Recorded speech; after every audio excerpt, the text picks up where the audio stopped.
More on Disney's results and bringing Kara Swisher, executive editor and co-founder of Recode, Oliver Pursche, chief market strategist and vice chairman of Bruderman Brothers, and Rich Tullo, director of research of Midtown Partners and Company. Good afternoon to you all. Rich, I'll start with you. What's your take on the headline and in particular the slight misses we saw in media networks and in studio entertainment? I mean, it's just basically pressure from direct DTC and OTT markets. What you're seeing today is a complete fragmentation of the media. It's not just Netflix. It's, roughly 9,000 apps that are available on the Roku devices, knowing at these companies in different ways. This may look like an end game to some, but, to me, it's like season 6 of Game of Thrones.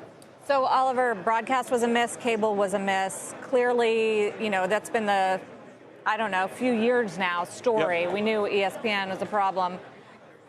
Well, how convinced are investors that they are going to be able to completely change their business model to deal with that and move into the future of streaming to offset it? Overall, they've been executing pretty well. And as we read in the report, right, the misses have come from part of the integration with 21st Century Fox and some of the other areas that they're trying to monetize and are executing on. They're just not doing it quite at the pace that many investors had hoped for.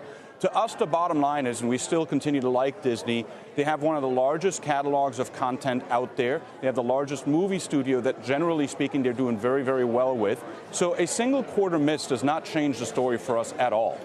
Kara, what's your take on the numbers and whether their box office dominance that we've all been kind of seeing the headlines on, whether that is real and sustainable?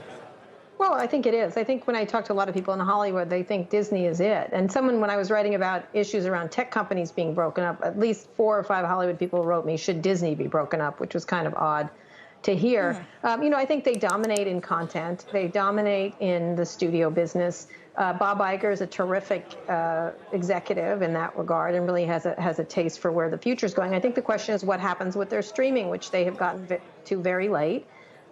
Disney has a long history of sort of screwing up around the internet, and they've tried a lot of things. And I think this time they have to get it right because the audience is going elsewhere. Even though they have the content, they're going to have to make a big bet on themselves being the distributor of that terrific content they have. And so I think that's really the question: is what's it going to look like in a year? Is the stuff I'd be more interested in seeing, and how they do in this new streaming service.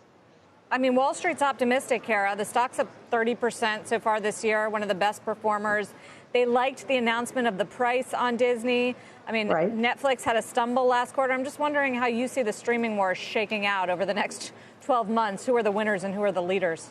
I think Netflix is pretty good at it. I think Netflix is pretty good at it. They've had years of doing this, and they really understand it. Coming into this business, Disney is sort of fresh to it, and at the same time, they're going to make a lot of stumbles themselves. So, I think all these media companies have made huge errors in not getting into this much sooner. But the fact matters, they're Disney, and they have really competent executives. And so the question is, can they, even if Netflix stumbles, their stumbles, they're still the best, And so the question is, can they be that good? Can they understand technology correctly? And can they appeal to the new audiences?